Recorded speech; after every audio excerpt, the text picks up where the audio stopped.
Perfect. All right, welcome everyone. So today we're going to go over repair requests. We have a lot of agents that are a little confused about it, and I completely understand why.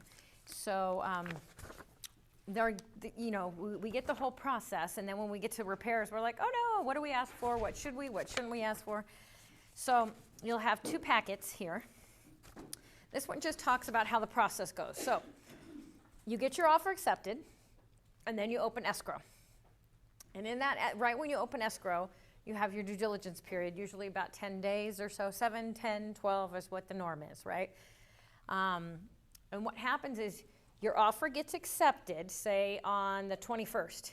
Day one of your due diligence starts on the 22nd. So you count 10 days, so 22nd, 23rd, 24th, right? 10 days. But in that 10 days, that's when you're doing your any kind of inspections to satisfy your buyer's needs to move forward, right? So those are any kind of inspections you want. It's not just having an inspector come out or a roofer come out. It is checking the police department. It is driving around the neighborhood. In that 10-day due diligence, they can back out for any reason that they want. It's that time frame is to satisfy everything. But say they get a home inspection, and there's a whole slew of things that are wrong with it, right? And then they want to continue, like, okay, well, he said there were roof shingles missing. Well, how many shingles? What kind of shingles? Is it the taping? Is it under the underlayment? And what's going on with it? So at that point, you would hire a roofer to come out and give you an estimate. All of that needs to be done in that 10-day due diligence. So what you're wanting to do is once you open escrow, you immediately want to call your home inspector and get him out there within 24 to 48 hours, right? So he comes out. The inspector will inspect. It could take anywhere from 2 to 4 hours. He's going to inspect, and then he should get you the report in 24 hours, right? Once you get that report, he'll send it to you and he'll send it to your clients. What I always say is, hey, Mr. and Mrs. Client, the inspector sent us the home inspection report. Take a look through it and I want you to mark your 10 most important things. And the highest importance first on down. Because what happens is they're going to get like a 50-page report. Here's one from Win Home Inspection. We like Win Home Inspection. I personally have been using Win Home Inspection for like the last 10, 12 years. But I like it because it's easy to read. And you'll see it here on the first page. It gives the buyer's, it says it's prepared for the buyer. I did cross out the buyer's name. And then it's got the property address and what inspector did it. Because Win Home Inspection is a large company, and they have multiple inspectors. So it's going to tell you which inspector did it. So it'll have some, disclosures, and then it has information about the house, the address, the site information, what the temperature is. Does anybody know why it's important what temperature it is? There's certain inspections that can't be done on your home at certain degrees. So like your heater. Test the heat in the summer and the AC in the winter. Yes, if it's above, I believe, 70 degrees, they will not turn on the heater because it can blow the motor. So he's going to inspect it, and he says it seems like it's working. But again, that's why a home warranty is really important, because you'll have your home inspection report that states I really did get a home inspection, but they were not able to test anything at that time. So I wasn't aware that it wasn't working. So when I moved in, now all of a sudden I need the heater. The heater's not working. It should be covered because it's out of your control. But so it'll tell you information in bedrooms, bathrooms, square footage, 1-story, 2-story, all of that stuff. The buyer's agent's name, the seller's agent's name, once again, who the inspector is, his license number. And then on the next page, you're going to see summary section. There's a summary section and there's a full report, the way that Win Home Inspection does it. I always tell my clients, the full report is just to give you every information, all the information about the house, what the temperature in the house was, what the temperature coming air ducts were, what the age of certain units are. That's just for you to have. What we're concerned on is the summary report. That summary report is going to list the most important things that the home inspector wants to bring attention to you, right? And those are generally the things that you're going to ask for repairs, but not all of them, okay? You can have 80 things in the summary report. His job is to note everything, the inspector, and it's usually like cracked light switch cover, Okay, they're about 25 cents at Home Depot. And I tell people, because you'll have buyers that'll say, anything that's on that summary report I want fixed. But here's the thing. If you have a $7,000 air condition and a 25-cent light switch cover, guess what that seller's going to choose to? They're going to take things out. What do you think they're going to choose to fix? That 25-cent light cover. You're on your own for the big stuff. So that's why I say, tell them to put their top 10. And then I'll call you and we'll go over it. It is not your job to pick the top 10 issues, the top 5 issues for them. Because what matters to you might not matter to them. They might have a brother that does AC repair or a roofer in the family. Don't worry, I can get that done for free. So when we think, oh my gosh, your roof is falling apart, don't worry, it means nothing to me. I want the rest of this stuff fixed. So really, you just let them tell you what's important. Now, do you see things on the report that they think is not a concern? What do you do with that? I always say, hey, have you looked at page whatever? It does say something about the AC, you know, is that a concern to you? No, why is it not a concern to you? You know, do you think we should get an AC person out there to look into it for further evaluation? And if they say, nope, don't worry about it, I have my brother's an AC tech, okay, then it's no concern. Here's a question. So the home warranty, at least the one that I have been told by AC people that come in, because I got a quote one time I wanted to replace it, and they said that they stopped working with the home warranty companies because home warranty companies will not replace that unit. Now, when I talked to Nora, she said that's absolutely not true. What's your experience? So the way most home warranty companies work is they've got home warranty company, and then they hire an outside company, right? This third party, their job, they're hiring them to find any reason not to cover that unit, right? And it happened to me with a water heater one time, as they had been paying on this home warranty for like 5 years, and then they moved to New York, and I listed the home, and the day that we got a buyer, day we got the home inspection, we opened the garage and there's water everywhere and it blew. And so the buyers walked because they were so scared. I'm like, don't worry, if it's just a water heater, we'll get it fixed. They walked. Not a big deal, so I took it off the market and we called the home warranty company, and they had a third party come out here and he says, oh, there's rust on a bolt at the top, so it's not covered. Yes. So then I say, just because there's rust on a bolt, it's a whole unit. And he pulled me aside, and he's the one that told me, listen, our job, they hire us to find any reason why we shouldn't cover it. That's where I have a love-hate with the home warranty companies, but it's always best to have it, because if it's the age of the unit and there's something that needs to be replaced or repaired, and it's such an old unit and they can't find something of like kind, they will put a whole new unit in there. They will. Okay. Yes. I don't know who's telling you that, because they're just trying to sell you a new unit. Yes. They will. She's like, they're going to try to repair it until they can't repair it anymore. And then once they can't, they will replace it. Wow. So they will, but they're It's going to. such a cheap coverage. It's like $1,000 a year. But here's the thing: is you're gonna have to show proof that you've called them. I mean, you will have to call them out multiple times. So it'll keep breaking and fixing, and they're like, okay, this is just gonna keep breaking. We can't, or we don't have the parts anymore. So they'll trade it out for like. But you can't get like the bare minimum Kenmore and want this high-end stainless steel. They're not gonna do it. They might give you a credit, and then you can take that credit and then go apply it to something a little bit larger or better or whatever. But yes, their job is to cover you. So I still urge every single client to get that home warranty. And if it doesn't cover, then I'll sometimes say, hey, I'll cover that for your closing gift. Because it is really good to have, especially the first year, when they don't know how this house runs and what's working, what's not working. Some of these houses sit vacant for so long, then they turn it on to test everything. That's great. And then when they shut it off, it doesn't turn back on. And you're like, well, it was working when he tested it. Well, now it doesn't, because it's been sitting dormant for so long. So that's where it's really good to get the home warranty, right? So when you're in your summary report, you're asking them, you know, what's important to you? And then you don't say, what are my top 10? Because they're going to ask you, well, what do you think is important? It's not about me. It's about what you feel is important, because everybody has a different of importance. What do you feel is important on here? And then that's what we can ask for. Now, again, they might have 25 things. Let's try to narrow that down. And I tell them, because if I have a light switch cover and an AC, guess what they want to repair? They're going to cancel out that AC and fix 20 of those light switch covers. It's not equal. You're going to ask for the major repairs: your roof, your water heater, your AC, your heater. You know, plumbing, electrical, mechanical, like any of that kind of stuff, I do ask for. And I like to say, like, smoke detectors, if there's some, they're not there, haven't been tested and they're yellowed and whatnot, I'll say it's a safety feature.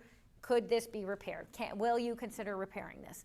Anything that says electrical, when the home inspection report comes back, I immediately say, hey, we need to get an estimate for the electrical. So I'll call the electrician, I'll call a plumber, I'll call an AC guy, and I get estimates. Doesn't mean I'm asking them to fix it.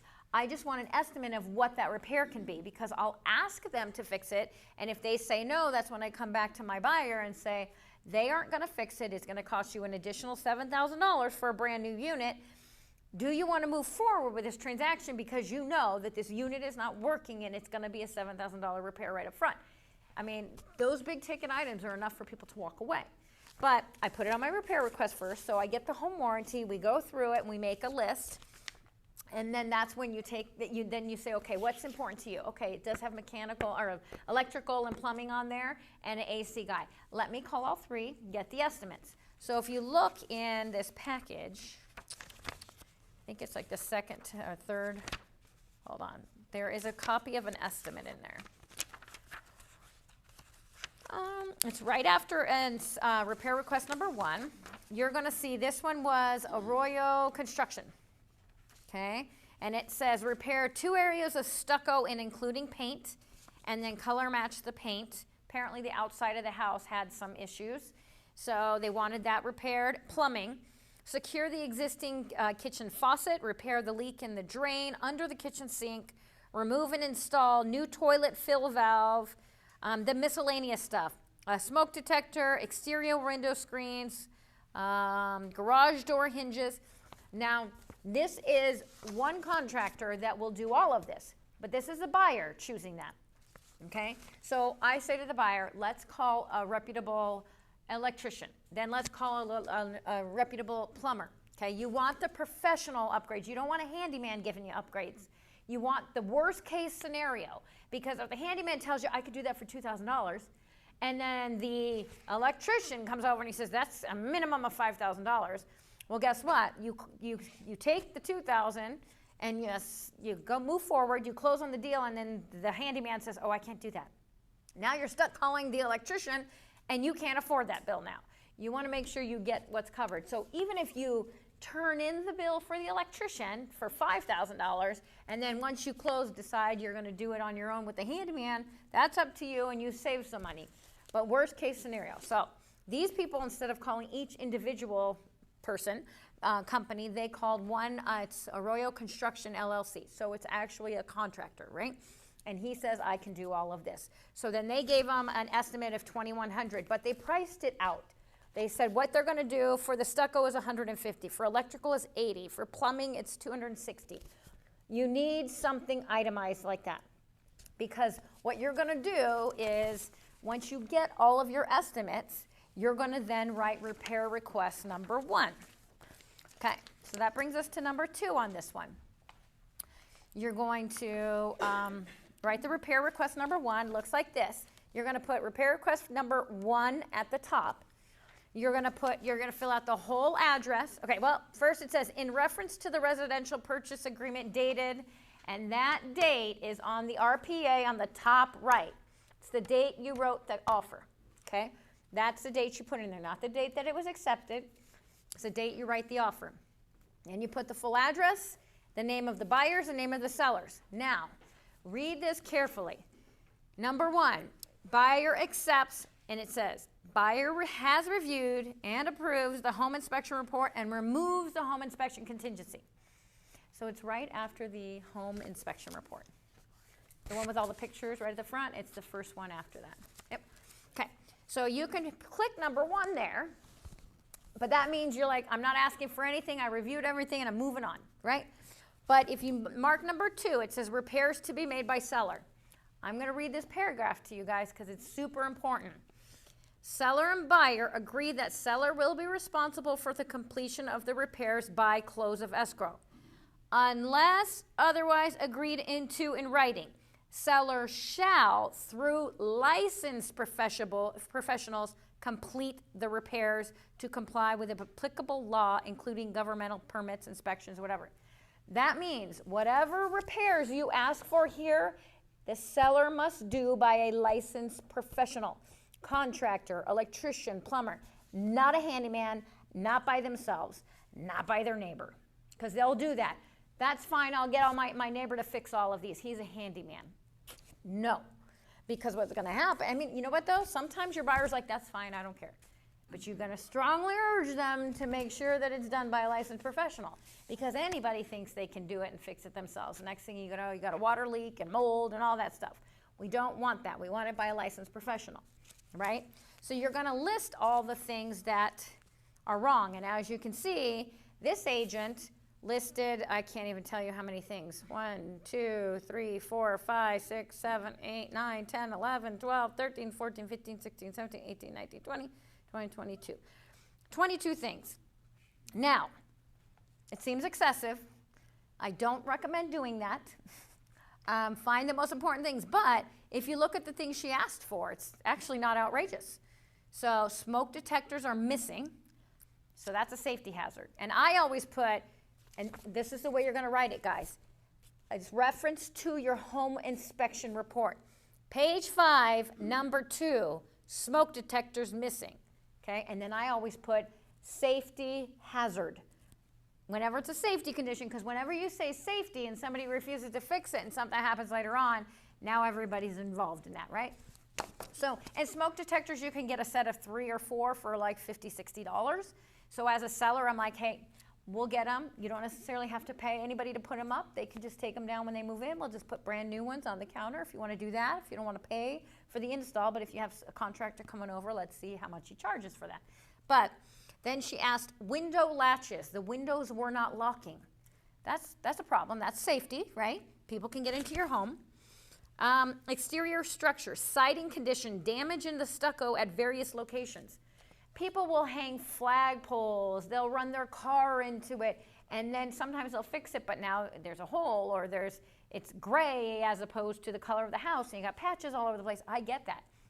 Very rare will a seller repaint a whole home. That's $5,000 to $7,000 to repaint your whole home outside.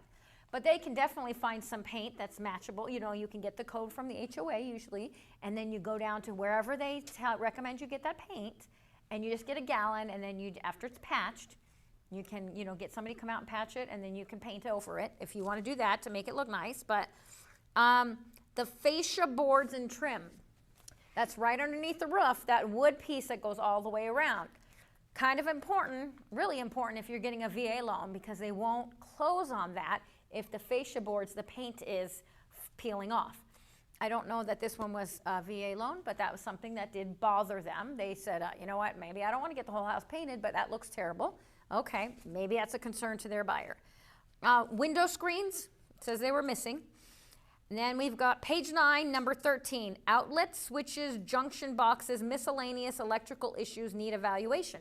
So to me, I would call a licensed electrician and have an estimate in here, right? So you're going to go through the roof. It says cracked tiles. Let me see anything. It says garage door hinges are damaged, which could be a big deal. Your garage door might not roll up and down. And a water heater installation. There's no bottom pan or pipe to roll out. What we'll see a lot of times are the water heaters are not strapped. It's now required. So whenever I'm showing homes, I'll walk through and I go out to the garage and I look and I'm like, there's straps. I'll go up and then I like to kick the box that it's on and make sure it's solid, because sometimes they drip and leak. I've kicked it once before, my foot went through it and roaches were everywhere. It just deteriorated. Yeah, so you don't know. That means it's still moisture because something's still dripping. So it happens, right? So I go, anytime there's a water source around your toilet, I walk into every bathroom, I look under the sink, and I look around the toilets, and I look up and around the whole shower. And then I find out what's on the other side of that shower head, and I go to that wall, which is usually like a closet or a bedroom. And then you can see if there's any water stains or any repairs or patches back there. And if I do see discoloration, I'm knocking, and you can hear the difference, if it's moist or if it's not, if it's solid, if it's dry. So, but if I see something like that, I will, in my offer, I don't wait till here, I'll put in there, in additional terms, water heater straps to be installed prior to close of escrow. So now it's in the offer. So now they've already going to go agree to that. Now in the inspection report, and the repair request, I'm going to ask for additional things, but they've already agreed upon that. So it's a good way to do it is if you see things that need to be addressed as you're viewing the property, put them in additional terms. So they're agreeing to all of this beforehand, so this doesn't look so bad if there's additional things that need to be done, right?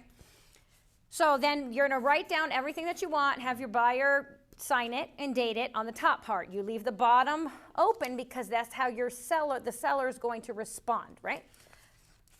Now, in your offer, you're also going to put in the additional terms, due diligence period to be extended by the same number of days it takes the seller to respond in writing to our repair request. Why that is important? Because you have a 10-day due diligence period. Now, in that due diligence period, you might, after you've done inspections and got all your estimates and everything, on day 7, give them your repair request with everything. But then they don't answer. And you're like, okay, at day 10, what do I do? If they don't respond, you have 2 options. Either you forfeit getting any repairs done, or you cancel the deal and back out. That is it, if they don't respond. But by putting that verbiage in additional terms, it says take as long as you want, because if it takes you 10 days to respond, after you respond to me, I'm going to get an additional 10 days to respond to you. So it just extends that. Now, there are a lot of agents that are catching on, and I think Realty One Group has been the only one, real estate brokerage that has been doing that sentence, and now agents are starting to catch on going, well, I don't want to do that. But if that were me and somebody gave that to me, I'd say due diligence period to be extended an additional 2 days after the seller responds. So with that, it's not like a whole 10 days. It's, that way they can't sit there for another 10 days. Because they're just waiting for my response that says, yeah, I'll fix this, this, and this. Well, then the buyer might respond, well, no, I want you to fix this, this, and this. And it's all negotiating, guys. The whole transaction is negotiating. So you're going to sign it, date it, and time it, and then the bottom is left for the seller, right? But what you're going to send over, okay, you're going to send over your repair request number 1, your inspection report, the summary pages only, because it'll list everything on those summary pages. 1 second. Okay. And then, your repair request, your summary pages of your inspection report, and then any estimates that you have gotten to provide proof of what it's going to cost. Because you can ask them to repair everything, or you can ask them just to give the buyer a closing cost credit in lieu of repairs. But you need to provide proof of what it was. So I had one personally that they sent over an inspection report, and their repair request said seller to contribute $10,000 in lieu of repairs. But there were no repairs. So I called the agent. She says, yeah, there's nothing that they want repaired. They just want $10,000 towards closing costs.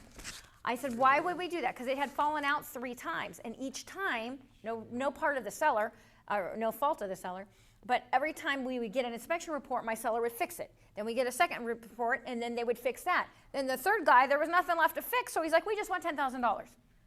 I'm like, you are not getting $10,000. I justify where we would give. Well, the agent was like, that's just their culture. They want more. I said, I don't care. I said, because it's just not what that is. You need proof of why you're asking for the repairs. Our list price justifies why we price it that way.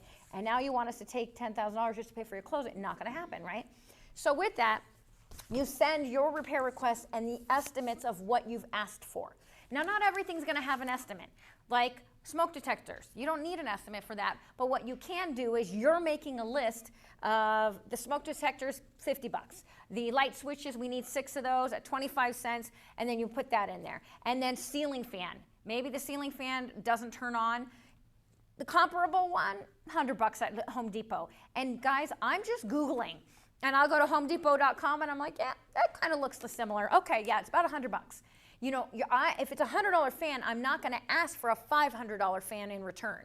But are you calculating labor to call someone and do all that? I'm not. And so, but you can. You absolutely can. But I don't know who I'm going to call or who the buyer's agent's going to call. But I'm going to give them a figure, and I'm going to say, this is what I've come up with all the costs of what everything is. Now, light switches, probably my clients are going to change themselves.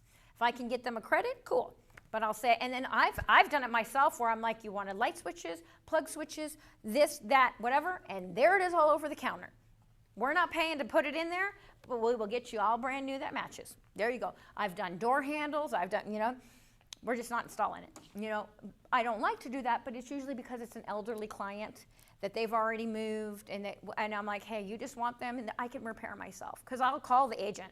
I like to communicate.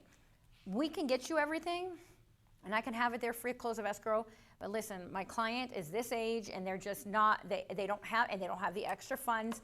There's no money there. So, if you want that, we can leave it. Otherwise, I don't know what to tell you.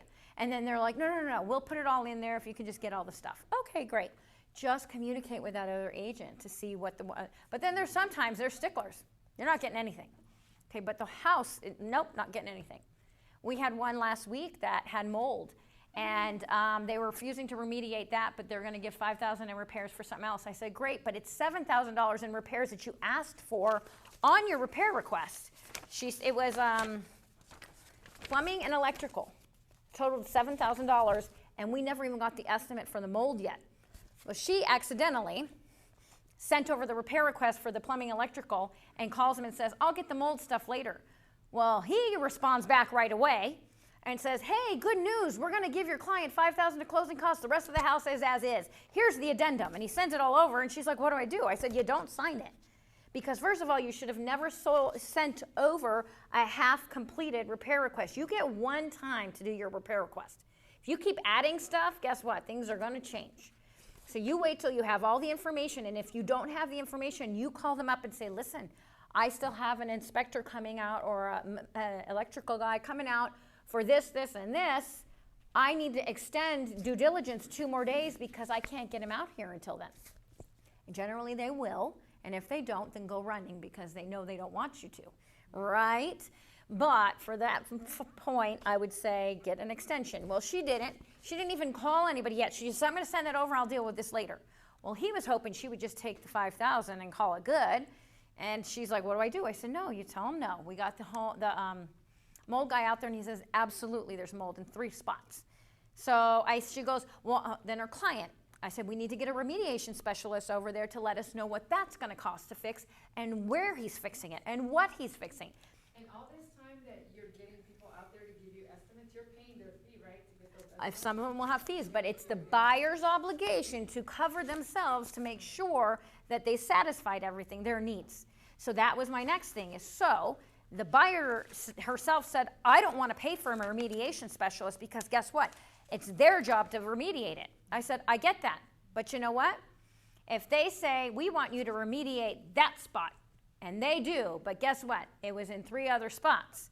So now it just grew all over the house because all this remediation specialist, which could have been this kind of level, she should have gotten a remediation specialist that says, no, we're going to do it right. We're going to cut into the walls, and we're going to do this and this, this, and this, and then we're going to patch it up. And they've just hired, or going to hire somebody that's going to cut in the wall, spray it with bleach, put a hot lamp, call it good in that one spot.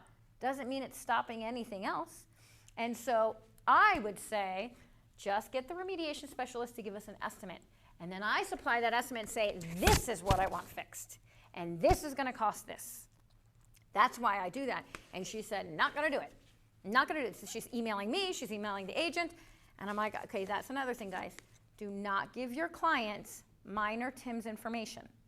Because what they're going to do is they're going to start contacting me and Tim, and you are no longer useful to them. You don't know what you're doing because you gave me somebody else's, because she called me, the agent, she's like, listen, I keep telling her this, she's not listening to me, so I just gave her your email. What she didn't realize, the first email we were all CC'd on. The next 5 were directly to me, and she didn't even have a clue I got them. She no longer considers you the agent. I'm now the agent. And so I called the agent up and I said, listen, I'm not responding. This is your client, your job, but she's not going to take you seriously if I engage with her. 2 days later, the listing agent starts calling me. I didn't know what to say to him, so I just stop giving our number out, because the minute you do that, nobody in the transaction will deal with you. You are useless to them because you don't have the answers, right? It's not that we don't want to help, guys, because we do. We're going to tell you what to say. You just have to say it, okay? Because it just discredits you, right? So anyways, you're going to write all this, you're going to send it over, but you're going to get the estimates of what you want repaired. Yes, it might cost you money. Some of them won't even come out. Like if I call, I don't know if it's not a plumber, maybe it's an electrician, maybe it is a plumber. One of them won't come out unless the seller orders it. And I don't know which company it is, which kind it is. But some of them will, but most of them won't. I want to say it's plumbing. I don't remember. But anyways, the roof go up there or something. Yeah, so a lot of them will have their own things that they need you to do. But they'll say, I can't come in and inspect a home unless the seller orders it. So I call up the listing agent and I say, you know what, we found some issues in the home inspection report. We would like to get them further evaluated. I've called ABC Plumbing, but they need it ordered by the seller. If there's a fee, we will pay it, but they need to order it. And then tell them I'm the point of contact, and then they can contact me, and then I will get it paid for. But it needs to be ordered by the seller, not even the listing agent. And the seller has to do it and give them permission to go into their home. So there's things that work around. Other ones is $150 for me to come out and just inspect it, and if you use us later, then we will take that, bless you, we will take that off the price. The reason why they do that is because they know we as realtors need an estimate, need an estimate, need an estimate. They give us a discount, a closing cost, and we never use those people. So the plumbers got their plumber that they have to pay hourly to go there and inspect, and they get nothing out of it. So they started charging, and I don't fault them for that. They started charging and saying, hey, at least we'll make $150. I got to pay my guys. And if you use me, great, then we'll take it off. But if you don't use me, at least I can pay my guys. And they're not short anywhere, right? So I get why they do things like that. But so anyways, you're going to send this, the repair request, your home inspection, and all of your estimates. You're going to email it to the agent, and you're going to then say, please confirm you've received it, and then you're going to text that agent. I just sent over the repair request and home inspection report. Please confirm you've received it. If you don't get something within 24 hours, you are calling. Did you get it? Did you get it? Did you get it? Try not to wait till the last day. And I'm serious when I say, once you open escrow, the next phone call should be to that home inspector, seeing when his next available time is. Usually they can get out there in 24 to 48 hours. But you need to do that, or you only have 10 days. And it could take 2 days to get out there, another day to get the report, another day for you to review the report. You're already at 5 days in. And then you're like, shoot, I need a roofer, I need an electrician. Then it's 2 days for them to get out there and then to get that back. And it just takes time. Our standard was like 7 days. And then now we've extended it. General rule is like 10 days is what people ask for. Now, if I have somebody from out of town or that's traveling, I ask for 12 days. I'll say, listen, I know it's very difficult to get a hold of my buyer right now. I'm going to ask for 12 days just because of this. Or if there's a holiday that's in there, forget it. The home inspectors aren't working on a holiday, so I just lost a day or two, right? So keep that in mind. So now we've sent this stuff to the seller, and we wait for their response. Well, what the seller does is they're like, okay, let's look at repair request number 2. Repair request number 2. Now the seller responds back to us, and they put a 2 on the top. But wait, let's go back. So on repair request number 1, the seller has to sign it and send it back to us, right? Whether they're accepting, rejecting, or countering. They sign date and time. But if they're countering, look straight across. It says counter, seller presents as a counteroffer the terms of attached request of repairs for number 2. So it says 1 up there, 2 down there. And now 2 says 2 up there, and the buyer countered, so it says 3. So 2 and 3. So it's 1 and 2, 2 and 3, 3 and 4, 4 and 5. So keep that in mind. They have to coincide, right? So it would say request for repairs number 2 in reference to the residential purchase agreement dated, and it's the date on the top right of your RPA, full address, buyer's name, seller's names, and it says they mark number 2, repairs to be made by the seller. The only thing they agreed to repair out of all of those that she listed